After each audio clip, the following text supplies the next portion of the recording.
تدعوا مع اللہ احد. آپ دیکھیے ہمارے یہ فرشتے یہاں بیٹھے ہیں نا، ہم کہہ سکتے ہیں ذرا بھائی میرا یہ کام کر دینا؟ نہیں کہہ سکتے. جبرائیل کو پکار سکتے ہیں، اے جبرائیل ذرا میرا یہ کام کر دینا؟ نہیں. وہ عالم غیب کی شے ہے. کسی ولی اللہ کی روح کو پکار کر کہنا کہ میری یہ مشکل دور کر دے، نہیں. اللہ سے کہیں، اللہ کو پکارے، اللہ جس کے ذریعے سے چاہے آپ کی ضرورت پوری کر دے. اس ضمن میں کہوں گا کہ شاہ ولی اللہ دہلوی نے ایک بات کہی ہے، اگرچہ مجھے اس کی کوئی دلیل اپنے طور پر انڈیپینڈنٹلی کتاب و سنت میں نہیں ملی ہے، لیکن شاہ صاحب کا ایک مقام مرتبہ ہے جو میری نگاہ میں بہت بلند ہے. میرے نزدیک دو عظیم شخصیتیں عالم اسلام کی، امام ابن تیمیہ اور امام غزالی کو جمع کریں تو شاہ ولی اللہ بنتے ہیں. اتنی عظیم شخصیت. انہوں نے یہ لکھا ہے کہ جو اللہ کے برگزیدہ بندے ہوتے ہیں، اولیاء اللہ، اللہ تعالیٰ ان کی ارواح کو ان کے فوت ہونے کے بعد ملائکہ کے طبقہ اسفل میں شامل کر دیتے ہیں، اور وہ بھی جس طرح وہ ملائکہ اللہ کے احکام کی زمین میں تنفیذ کر رہے ہیں وہ بھی اسی کام میں لگ جاتے ہیں. میں نے عرض کیا کہ میرے پاس انڈیپینڈنٹلی کوئی دلیل نہیں ہے اس کے حق میں، لیکن شاہ صاحب کا فرمانا خود میرے لیے ایک درجے میں دلیل ہے. لیکن یہاں ایک تو یہ نوٹ کرنے کا، ملائکہ کا طبقہ اسفل، ملائکہ کا سب سے نچلا طبقہ، اور اللہ کے حکم کی تنفیذ کرتے ہیں تو فرشتے کر رہے ہیں، وہ بھی ہوں. ہمیں سے کیا غرض ہے؟ ہم نہ فرشتے کو پکار سکتے ہیں اور نہ کسی ولی اللہ کو پکار سکتے. پکارو اللہ کو. قال ربکم ادعونی استجب لکم ان الذین یستکبرون عن عبادتی سیدخلون جہنم داخرین. تمہارا رب کہتا ہے مجھے پکارو، مجھ سے مانگو، میں تمہیں دوں گا، تمہاری دعا سنوں گا، قبول کروں گا. اور جو بربنائے تکبر مجھ سے نہیں مانگتے وہ جہنم میں داخل ہوں گے، ذلیل و خوار ہوں گے. حضور نے ایک بات مجھے متن یاد نہیں ہے، بہت پیاری فرمائی. دیکھو انسانوں سے تم مانگتے ہو کچھ تو ایک دفعہ تو اس کے ماتھے پر تیوری پر بل پڑ ہی جاتا ہے، یہ کیوں میرے سامنے ہاتھ سوال کیا، کیوں مجھے اس سے مانگ رہا ہے، چلیے بعد میں کچھ وہ دے ہی دے، کہ ناگوار گزرتا ہے. ارے اس سے مانگو جو کہتا ہے کہ مجھ سے مانگو اور میں دوں گا. وہ نہ مانگنے پہ ناراض ہے، اس سے نہیں مانگتے. رات کے آخری ساعتوں میں، یا جسے آپ کہتے ہیں small hours of the morning, حدیث میں آتا اللہ نزول اجلال فرماتے، جس کو ہم نہیں جانتے کیسے نزول ہوتا ہے. ذات باری تعالیٰ اور اس کے متعلقات کے بارے میں جو بات آ گئی قرآن میں حدیث میں وہ ہم مانتے ہیں. کیسا یہ ہم نہیں جانتے، اس کا ہاتھ ہے کیسا ہم نہیں جانتے، اس کا چہرہ ہے کیسا ہم نہیں جانتے، اس کی ساق ہے، اس کی پنڈلی ہے کیسی ہم نہیں جانتے، وہ سنتا ہے کیسے سنتا ہے ہم نہیں جانتے، کیا اس کے کان ہے، کیا اسے بھی ساؤنڈ ویوز کی ضرورت ہے سننے کے لیے،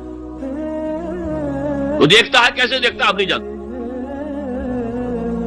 وہ اترتا ہے کیسے اترتا ہے ہم نہیں جانتے. جو قرآن میں آ گیا حدیث میں آ گیا مان لیجئے بس. باقی یہ متشابہات میں سے ہے، اس کی کھود کرید میں پڑو گے تو فتنے میں مبتلا ہو جاؤ.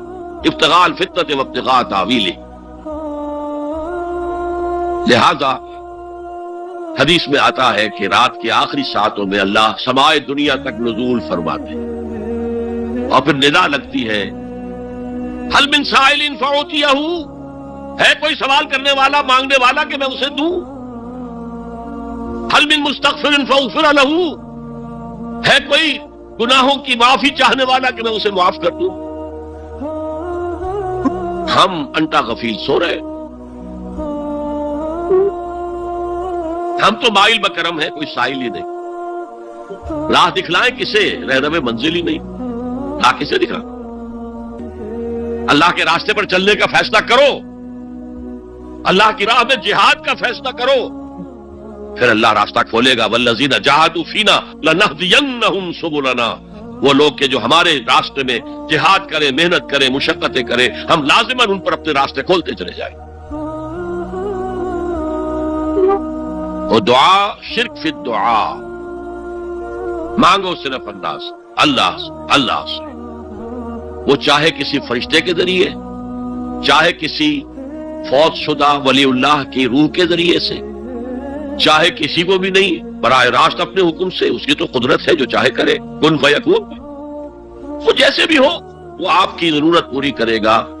وہی ہے جو کہ مشکلات کو حل کرنے والا ہے، وہی ہے کہ رزق دینے والا ہے، وہی ہے جو مرض سے شفا دینے والا ہے۔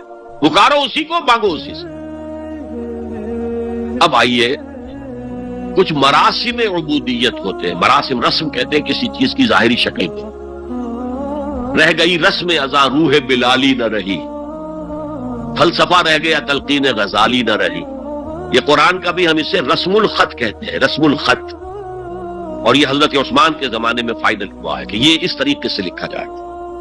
تو عبدیت کے اظہار کے لیے کچھ رسومات ہیں، جس میں سے ایک پر گفتگو ہو چکی، قنوت، والقانتین والقانتات۔ یہ جو ہے اللہ کے حضور میں چاہے ہاتھ باندھے چاہے ہاتھ کھلے، لیکن ذرا جھک کر گردن میں خم کر کے کھڑے ہونا، یہ نماز کے اندر جو قنوت ہے، یہ قنوت ہے، یہ بھی اپنی عاجزی کا اظہار ہے، عجز اور تذلل۔ وہ جو ابن قیم کی میں نے ڈیفینیشن آپ کو بتائی، العبادت تجمع اصلین، غایت الحب وغایت الذل والخضوع، حد درجے میں اللہ کے سامنے پچھ جانا، جھک جانا، گر جانا،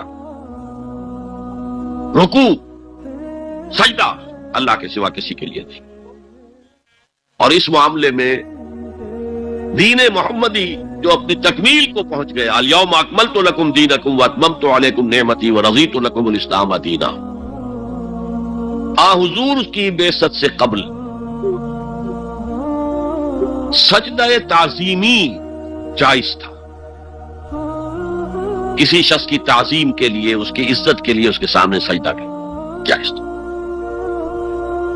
حضرت یوسف کے سامنے ان کے والدین اور 11 بھائی سجدے میں گر گئے۔ بچپن میں خواب دیکھا تھا اور 40-50 سال بعد اس کی تعبیر بالفعل ایک اس واقعے کے طور پر سامنے آ گئی۔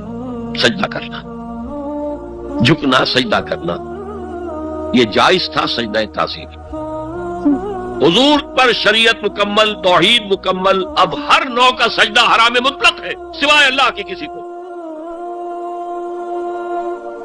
ہمارے مسلمانوں نے بھی اپنے دور ملوکیت میں سجدہ تعظیمی شروع کرا، عدالت کے اندر بادشاہ کے دربار میں جا رہے تو سجدہ، سر جھکا کر رکوع کی حالت میں۔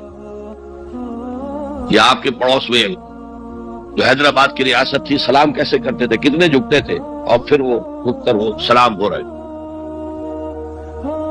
یہ مشرکانہ فعل ہے، مغلیہ دربار میں بھی تھا۔ شیخ احمد سرہندی رحمت اللہ علیہ نے کہا غلط ہے، حرام ہے، جائز نہیں۔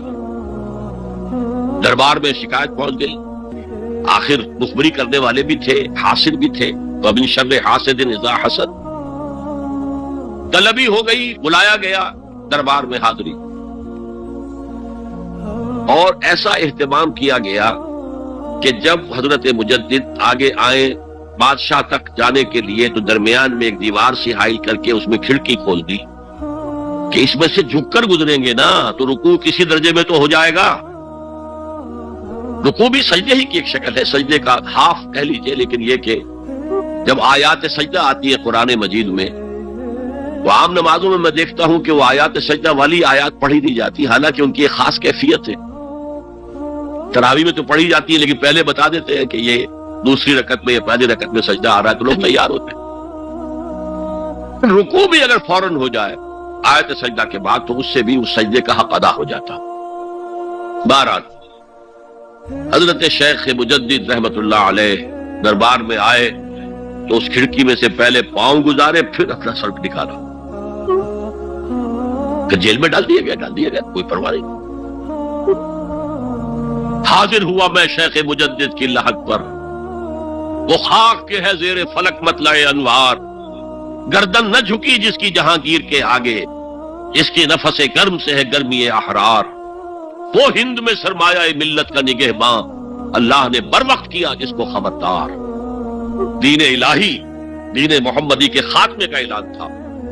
اب بڑے بڑے مولویوں نے یہ اکبر کو سبق پڑھایا تھا، بڑے مولوی، درباری مولوی، انہوں نے سبق پڑھایا تھا۔ اللہ کا ایک دن 1000 برس کا ہوتا ہے۔ اور اللہ کا ہر معاملہ 1000 سال تک ہوتا ہے. اب 1000 سال ہو گئے محمد کی رسالت کو، ان کی رسالت کا دور ختم صلی اللہ علیہ وسلم. اب دوسرا 1000 سال، اسی لیے الف ثانی کہتے ہیں نا، الف ہزار کو کہتے ہیں الف ثانی. یہ دوسرا 1000واں سال جو شروع ہو گیا ہے، اس میں ایک نئے دین کی ضرورت ہے. وہ دین اکبری ہے، دین الہی ہے. اور دین الہی کیا تھا؟ یہ ایک بہت بڑی سیاسی تدبیر تھی، اصل میں بہت بڑی سیاسی تدبیر، اور اس کا ظہور بعد میں بھی ہوا ہے ہندوستان کی سرزمین میں. وہ یہ کہ ہندوستان کی ترقی میں جو چیز سب سے بڑی رکاوٹ ہے وہ مذہبی اختلافات ہیں. لہذا ایسا کرو، سارے مذاہب جو ہیں اسے ہاون دستے میں ڈالو، کوٹ کوٹ کے چورا چورا کر کے بناؤ صفوف، اور یہ مذہب سب کا ہو جائے تو مذہبی اختلافات ختم ہو جائے. دوسری بات ان کی سمجھ میں یہ آ گئی کہ اصل میں اختلاف رسالت اور شریعت کی بنیاد پر ہوتے ہیں. لہذا دین الہی بس خدا کو مانو، بس رسالت وغیرہ کو چھوڑو. خدا تو سب کا رب ہے، اسے آپ پرماتما کہہ لے، مہادیو کہہ لے، جو چاہے کہہ لے، اللہ کہہ لے، رام کہہ لے. قل ادعوا اللہ الرحمن ایما تدعوا فلہ الاسماء الحسنی. قرآن کہتا ہے تم اللہ کہہ کر پکار لو یا رحمان کہہ کر پکار لو، جس کو بھی تم پکار رہے ہو یہ جان لو کہ تمام اچھے نام اسی کے.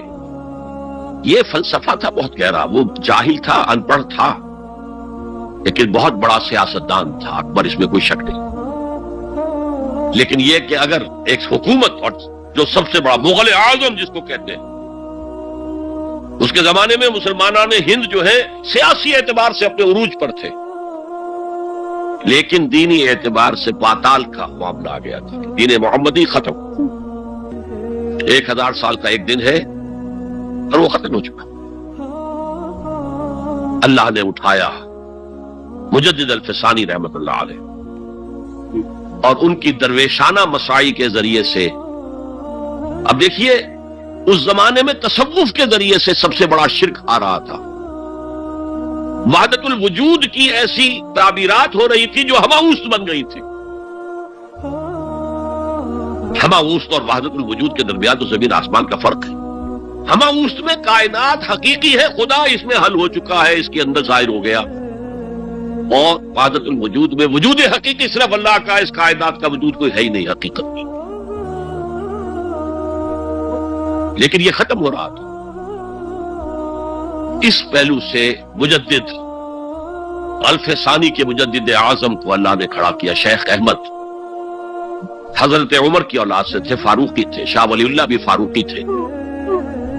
رگے فاروقیم کہتے ہیں شیخ احمد صدیق، میری فاروقی رگ پڑکتی ہے اس پر.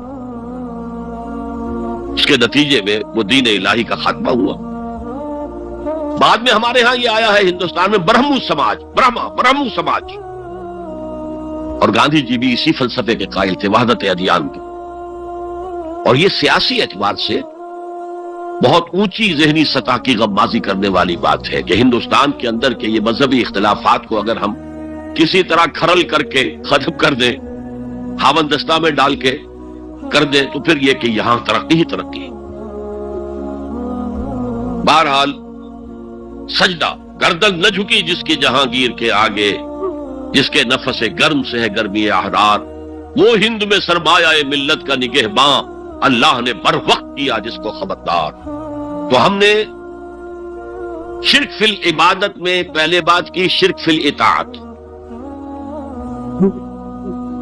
انفرادی سطح پر نفس معبود، اجتماعی سطح پر عوام کی حاکمیت. بدترین شرک اس دور کا، عظیم ترین شرک. اتنے بڑے پیمانے کا شرک کبھی نہیں ہوا دنیا میں. اس کے بعد شرک فی المحبت، مال کی محبت، تعیس عبد الدینار و عبد الدرہم. وطن کی محبت یا کسی اور شے کی محبت، اگر وہ اللہ کی محبت کے برابر بھی آ جائے، بڑھ جائے تو اور بھی بڑی بات کہنی پڑے گی. لیکن ہمارے پاس شرک سے اوپر کی اصطلاح کوئی نہیں. پھر شرک دعا، اللہ کے سوا کسی اور سے حاجت روائی کے لیے، مشکل کشائی کے لیے پکارتا کسی. پھر شرک فی المراسم العبودیہ، قنوت ہے، رکوع ہے، سجود ہے. یہ ذل والخضوع کی کسی کے سامنے جھک جانے کی ایک علامت ہے، سمبل۔ اب آخری ہے اس میں اخلاص، اور اخلاص کی ضد کیا ہے؟ ریاکاری۔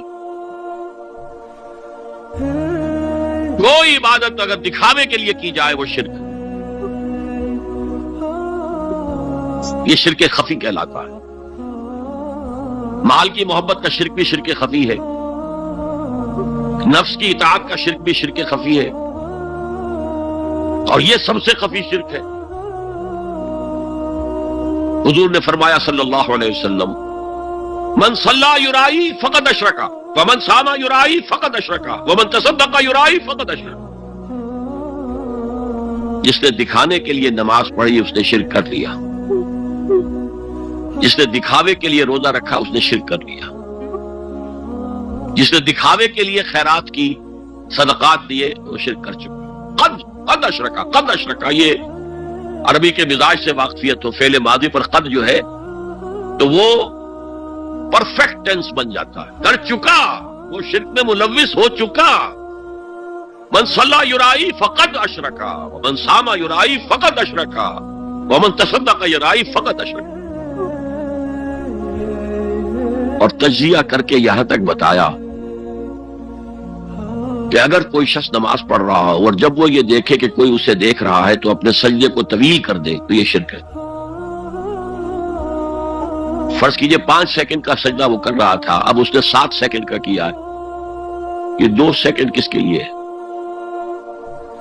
اس ایک سجدے کے 2 مسجود ہو گئے، وہ 5 سیکنڈ کا سجدہ تو اللہ کے لیے، 2 اس کے لیے شرک ہو گئے۔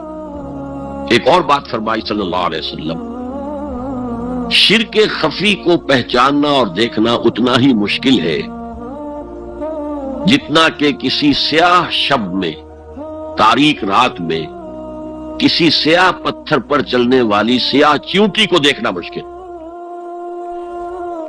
تشبیہ کا بلاغت اور فساد کی انتہا ہے، جیسے میں نے عرض کیا تھا کہ ایک جوڑے کی 2 جوتیوں کے مابین جو مشابہت ہے امت مسلمہ اور سابقہ امت بنی اسرائیل کی، ان کے اوپر جو حالات وارد ہوئے ان میں وہی مشابہت۔